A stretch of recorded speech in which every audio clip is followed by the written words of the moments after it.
DNA జ్యోతిష్యానికి సాధారణ జ్యోతిష్యానికి తేడా ఏమిటంటే, వేల సంవత్సరాల నుండి సాధారణ జ్యోతిష్యం ద్వారా ఒక జాతక చక్రం చూసి భూత భవిష్యత్ వర్తమాన కాలాలలో ఎప్పుడు ఎలా ఏమి జరుగుతుందని చెబుతూ, ఒకవేళ అవి గాని అనుకూలంగా జరగకపోతే ఎలాగైనా ప్రకృతికి విరుద్ధంగా వాటిని మార్చేయాలని, అది కుదరకపోయినా పరిహారాల నెపంతో చేసే పద్ధతిది.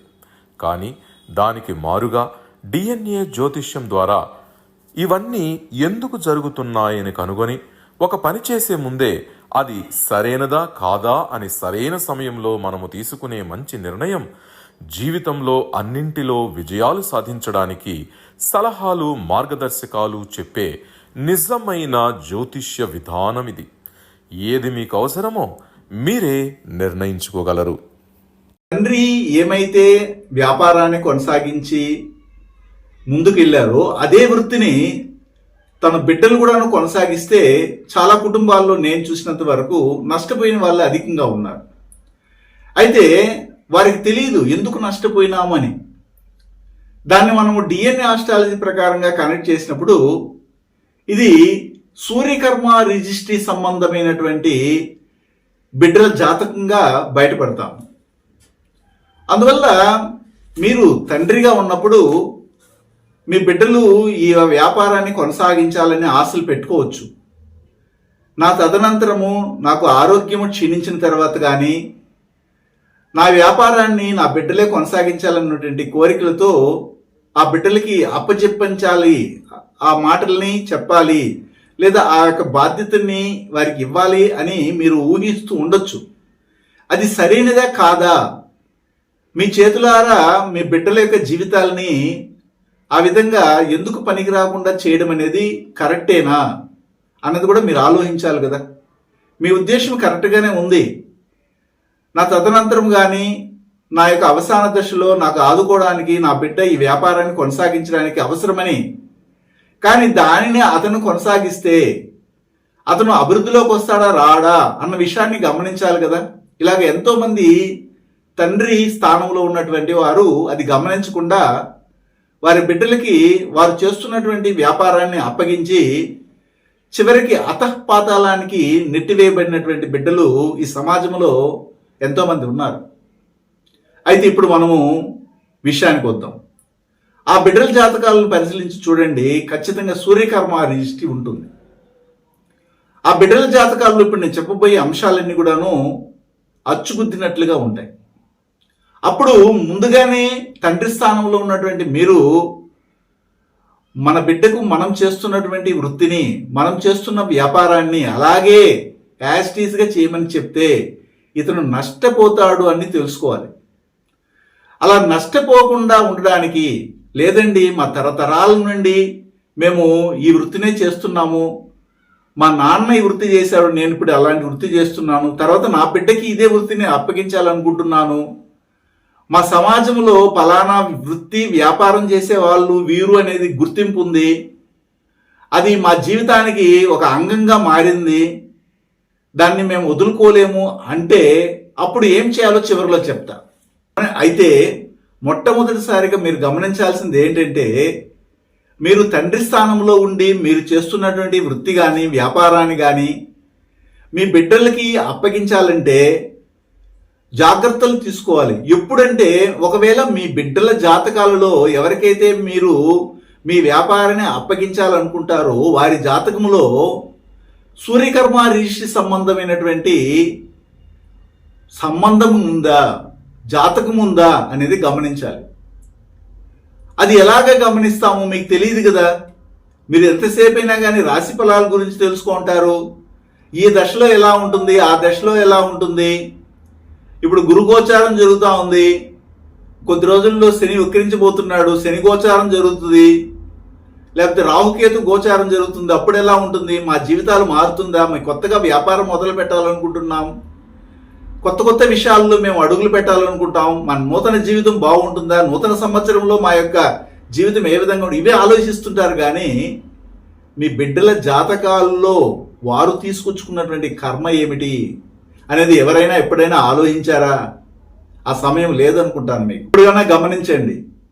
మీ బిడ్డలు అమ్మాయిలు కావచ్చు, అబ్బాయిలు కావచ్చు, వారికి మీ యొక్క వృత్తిని, వ్యాపారాన్ని అప్పగించాలనుకుంటే వారికి సూర్యకర్మ రిజిస్ట్రీ ఉండకూడదు.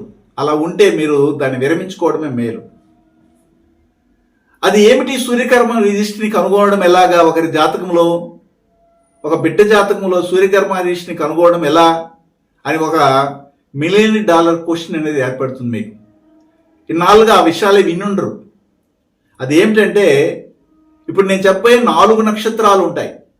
అశ్విని, ఆశ్లేష, అనురాధ, పూర్వభద్ర.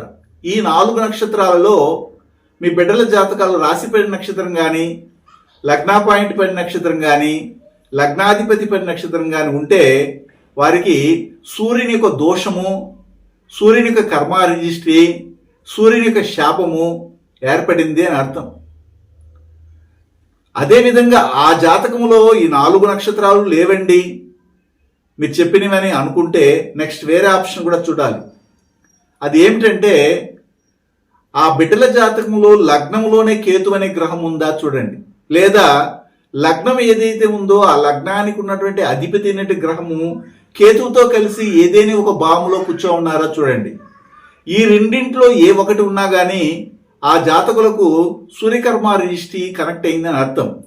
దాంతోపాటు మీనరాశి కానీ మీనలగ్నంగా ఉందా, లేదా లగ్నం ఏదైనా కానీ మీనం అనే భావంలో వెళ్ళి లగ్నాధిపతి కూర్చో ఉన్నారా, 1, 12, 12, 1 కాంబినేషన్, లగ్నాన్ని, లగ్నాధిపతిని 12వ భావం, 12వ భావాధిపతి సంబంధపడిందా, లగ్నాధిపతిని 12వ భావాధిపతి చూస్తున్నారా, లేదా లగ్నాధిపతిని 12వ భావాధిపతిని చూస్తున్నారా, దృష్టిలు కావచ్చు, కలయికలు కావచ్చు, వీటన్నిటిని గమనించి వీరికి సూర్య దోషం ఉందనేది మనం నిర్ధారణ చేస్తాం.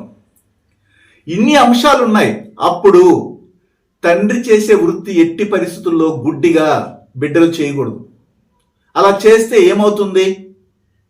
మేము చేస్తున్నామంటే అంతగా అభివృద్ధిలోకి రారు.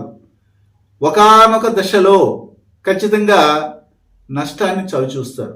కొంతమంది బిడ్డలు ఏం చేస్తారంటే, తండ్రి అనంతరం కానీ, తండ్రి ఉండంగానే, తండ్రికి ఆరోగ్యం బాగలేకపోయినా కానీ ఆ వృత్తిలో ఇన్వాల్వ్ అయ్యి తండ్రి యొక్క వ్యాపారాన్ని కొనసాగిస్తుంటారు.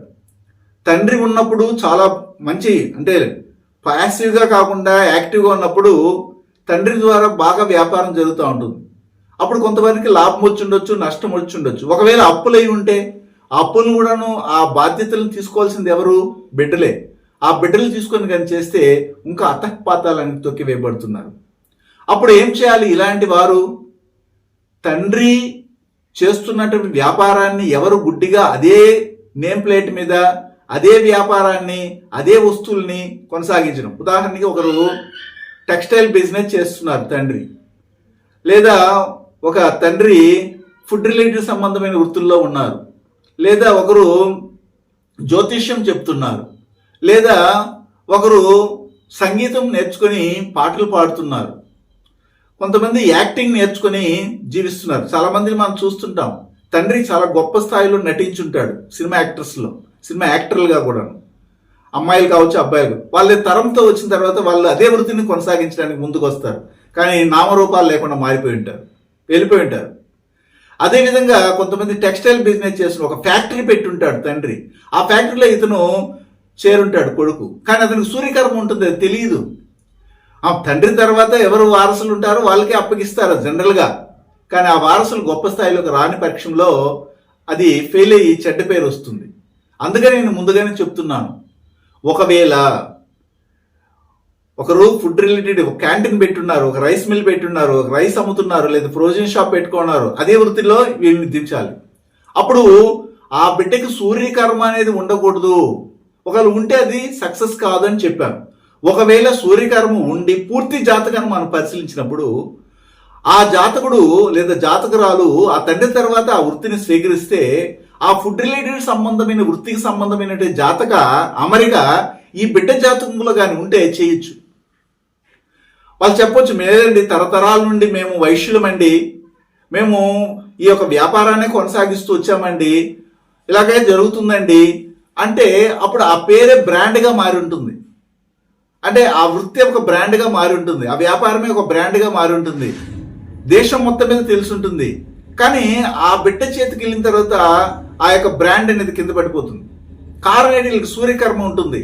అప్పుడు మనం ఏం చేయాలంటే ఇలాంటి జాతకాలను మనం పరిశీలించినప్పుడు ఆ బిడ్డల జాతకాల్లో కూడా తండ్రి చేసే వృత్తి ఏమైనా కనెక్ట్ అయ్యిందా అని చూడాలి. అలాంటప్పుడు మాత్రమే వారిని ఆ వృత్తిలోకి దించాలి. జనరల్గా ఇప్పుడు కొంతమంది మా బిడ్డలు ఉంటారు, జ్యోతిష్యం నేర్చుకుంటున్నాం, కొంతమంది చాలామంది మన దగ్గర నేర్చుకుంటున్నారు. వాళ్ళ తండ్రి కూడా జ్యోతిష్యుడిగా ఉండొచ్చు. అప్పుడు ఆ జ్యోతిష్యం నేర్చుకున్నటువంటి బిడ్డలు వాళ్ళ తండ్రి చేస్తున్నటువంటి వృత్తిని కొనసాగించడానికి అర్హత ఉందనేది మొదట పరిశీలించాలి. ఒకవేళ మీకు సూర్యకర్మ ఉంది, మీ తండ్రి జ్యోతిష్యుడు, కానీ మీకు జ్యోతిష్యులు అవ్వడానికి అర్హతను ఆ జాతకం పరిశీలిస్తే లేదు, అప్పుడు మీరు మా నాన్న జ్యోతిష్యుడు కాబట్టి ఆయన గ్రంథాలు అలాగే ఉన్నాయి, ఆయన మెటీరియల్స్ అన్నీ అట్లాగే ఉన్నాయి కాబట్టి మేము కూడా కొనసాగిస్తామంటే ఆయన పేరుని చెడిపేస్తారు.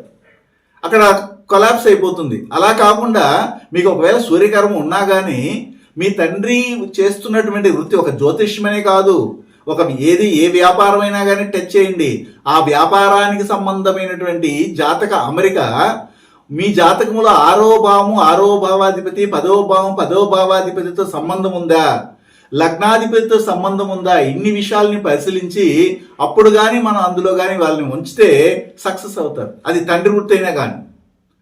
అలా కాకుండా గుడ్డిగా మీరు ఒక వృత్తిని చేస్తున్నారు తండ్రి స్థానంలో ఉండి, ఆ వృత్తిని ఆ బిడ్డలే అలాగే స్వీకరించాలన్న ఉద్దేశంతో వాళ్ళని దించినప్పుడు వాళ్ళకి సూర్యకర్మ ఉంది లేదని మీకు తెలియదు కదా. వాళ్ళేమో స్వీకరిస్తారు, తండ్రి తర్వాత మనమే కదా చూసుకోవాలని. కానీ నష్టపోతే బాధపడేది మీ కుటుంబం అంతా బాధపడుతుంది కదా. ఇది మనం గమనించాలి. ఇలాంటి విషయాలను కూడా మనము పరిశీలనాత్మకంగా ఈ వీడియోలో తెలియజేస్తున్నాం. డిఎన్ఏ జ్యోతిష్యం నేర్చుకోవడానికి ఆసక్తి ఉన్న వారందరికీ గురువుగారి తరపున స్వాగతం. దైవజ్ఞ శ్రీ గుణబ్రహ్మ సరస్వతి గారి నుండి ఆన్లైన్ ఆడియో క్లాసుల ద్వారా అద్భుతమైన ఈ వంశపారంపర్య జ్యోతిష్యంను బేసిక్స్ నుండి అడ్వాన్స్ వరకు నేర్చుకోవాలంటే మీరు ఒక్కసారిగా ఫీజు చెల్లించేస్తే మిమ్మల్ని డిఎన్ఏ వాట్సాప్ గ్రూప్లో యాడ్ చేసినప్పటి నుండి మీ జీవితకాలం డిఎన్ఏ జ్యోతిష్యానికి సంబంధించిన క్రొత్త అప్డేట్స్ని ఆ వాట్సాప్ గ్రూప్లో నిరంతరం పొందవచ్చు. ఫీజు చెల్లించిన వెంటనే జరిగిపోయిన పాఠాలు మీ ఈమెయిల్ ఐడి ఇస్తే గూగుల్ డ్రైవ్కి మొదటే గురువుగారు పంపిస్తారు. అందులో మీకేదైనా డౌట్స్ వస్తే జూమ్ క్లాస్లో గురువుగారే స్వయంగా క్లియర్ చేస్తారు. పీడిఎఫ్ కానీ ప్రింటింగ్ మెటీరియల్ కానీ ఇవ్వబడదని గమనించగలరు.